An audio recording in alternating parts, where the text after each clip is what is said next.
Hey everybody, Preston here. This is just a quick VR to Jimmy at Primal Wander. I'll link his channel in the video. I'm doing the VR too below.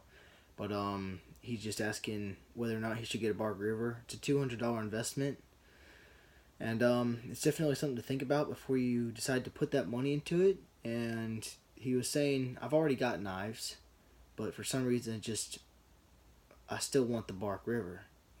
Even though the other knives can do the same stuff the Bark River does.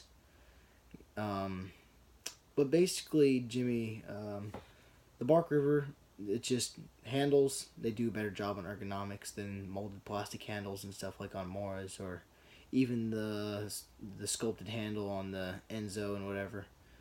The steel will be better quality, so it's just going to be a little bit more durable. It's going to hold an edge better for you. The CPM 3V is good stuff, especially for a bushcraft knife, especially compared to even the Swedish steels, even though those are pretty good. Also, just the convex grind they put on Bark Rivers is pretty effective at many tasks, and it's a more durable edge because you got more meat behind it. But also, $200 is a hard pill to swallow, and I can understand that. Especially for a knife where you haven't spent more than like $30 on a knife that size before.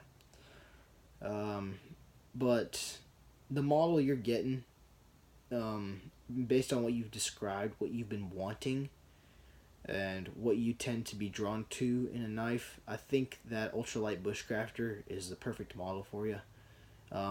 It'll handle tasks well. It's thin. It's not too thick. It's only like 0.090 inches thick, and CPM 3V, so it's going to be durable even at that thin blade stock. I think it's going to be the perfect all-arounder, small carver, fire builder. It can baton. Basically, the general rule is, it'll be able to baton its blade length, right? Or 3/4 of its blade length. And as long as you go by that, don't try to baton things with with a very thin tip.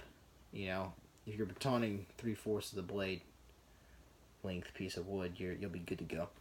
But anyway, that knife, it looks like a good solid knife, dude. And I know it's a hard pill to swallow, $200, but the knife is worth it.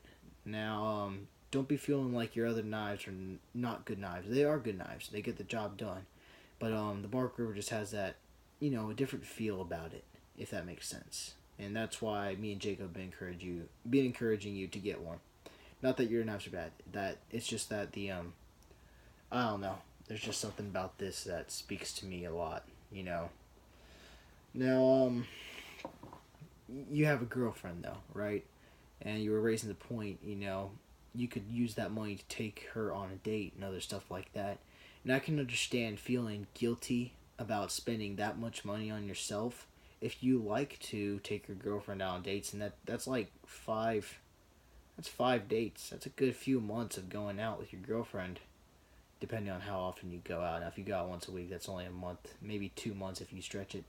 But I can understand there's a little bit of guilt there if you want to use that money for going on dates and stuff.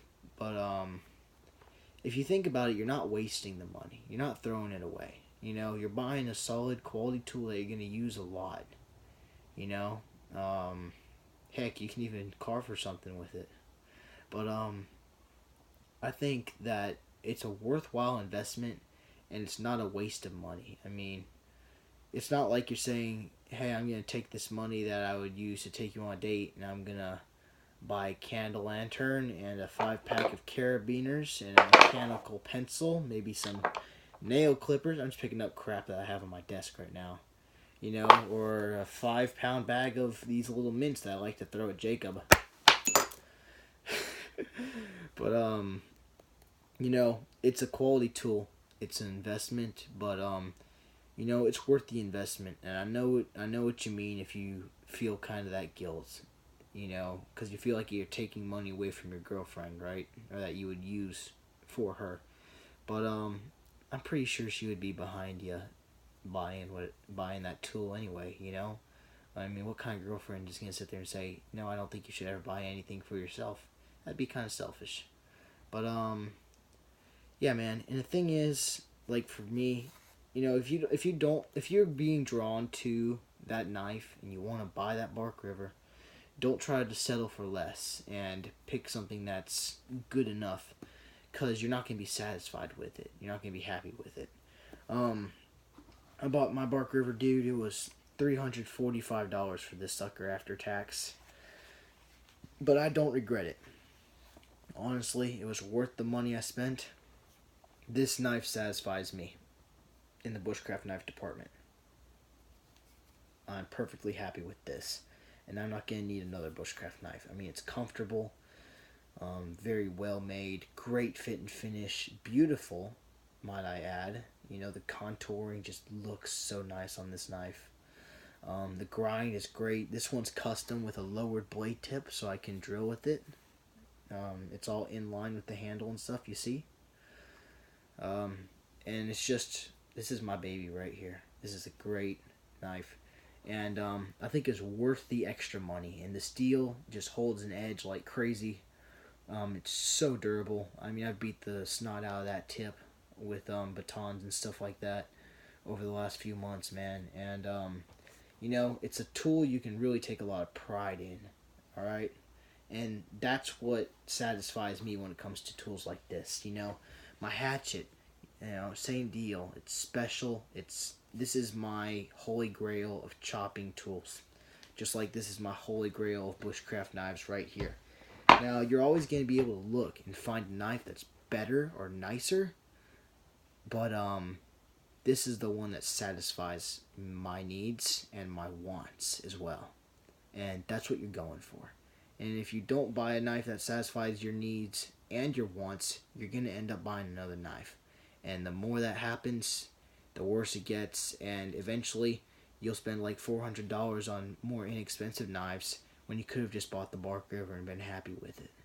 So, yeah, that's my advice to you. And also, if it helps you feel better, don't take every bit of the money you make trying to raise up for the Bark River. Maybe set aside some of that for going on dates with your girlfriend too. But I hope this advice is sound, and have a good night, brother. Good luck on your decision. I hope it goes well, and honestly, I kind of hope to see you carrying a Bark River soon. It'll be awesome. But yeah, guys, everybody, thanks for watching. I hope you all might have learned a little something from this, kind of the thought process here. And I am incredibly shocked because the last 8 times I've tried to film this video, it's been like 17 minutes running, and now we're only at like 8 minutes, and I'm really happy about that. I finally got my words out. So yeah, thanks. I hope you all have a wonderful rest of your night or day, depending on when you're watching this, and God bless.